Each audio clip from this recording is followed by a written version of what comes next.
এরপরে প্রশ্ন হলো দুর্যোগ দুর্বিপাকে একজন মুসলমানের করণীয় কি? একজন মুসলমানের করণীয় হলো মানবিক হওয়া, নিজের কষ্ট লাঘবের পাশাপাশি আশপাশের পাড়া প্রতিবেশী কারা কষ্টে আছেন তাদের কষ্ট লাঘবের চেষ্টা করা।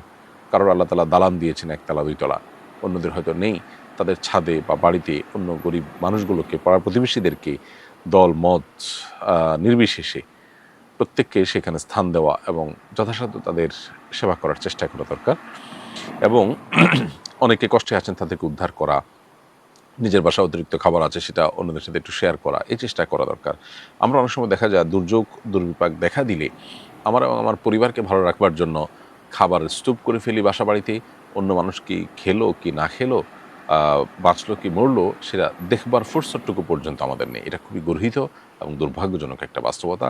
এই স্বার্থপরতার মানসিকতা আমাদেরকে পরিহার করতে হবে এবং এই ভুল জায়গা থেকে আমাদেরকে ফিরে আসতে হবে। আল্লাহ আমাদেরকে তৌফিক দান করুন। প্রিয় দর্শক, এর বাইরেও দুর্যোগ দুর্বিপাকে আমরা যারা নিজেরা আক্রান্ত নই তারা অন্যদের কষ্ট দূর করার চেষ্টা করব। আর স্থায়ীভাবে এগুলো দূর করার জন্য যত উদ্যোগ হতে পারে সেই উদ্যোগগুলো আমাদের নেওয়া উচিত। যেমন বন্যার কথা বলতে পারি, যে জলাবদ্ধতা তৈরি হয় এর জন্য যদি খাল বিল নদী নালাগুলো দখলমুক্ত করা যেত এবং সেগুলো খনন করে পানির প্রবাহকে স্বাভাবিক রাখা যেত, তাহলে বন্যা অনেকাংশে আমাদের দেশে কিন্তু কমে যেত। তো সেই কাজটি আমাদের সংশ্লিষ্ট দায়িত্বশীল যারা আছে তারা করবেন। স্থানীয়রা প্রত্যেকে যার যার জায়গা থেকে দায়িত্বশীলতার পরিচয় দিবেন।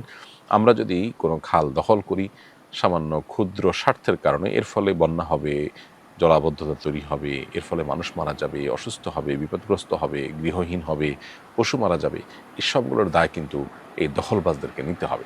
সেজন্য আল্লাহর ভয়ে আমরা এই সমস্ত গুনাহ, অনাচার, মানুষের হক এবং অন্যের অধিকার নষ্ট করা থেকে বিরত থাকবো।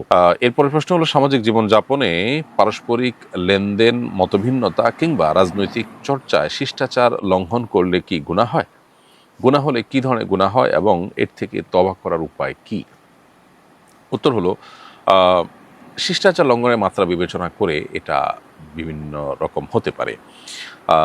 রাজনৈতিক চর্চা, চিন্তা চর্চা হোক, অথবা পারিবারিক কোনো বিষয়, অথবা সামাজিক কোনো বিষয়, যেটাই হোক না কেন, কোনো অবস্থাতেই যদি কেউ শিষ্টাচার এর মাত্রাভেদে শরিয়ার সীমা লঙ্ঘন করে তাহলে তার দায় তাকে নিতে হবে।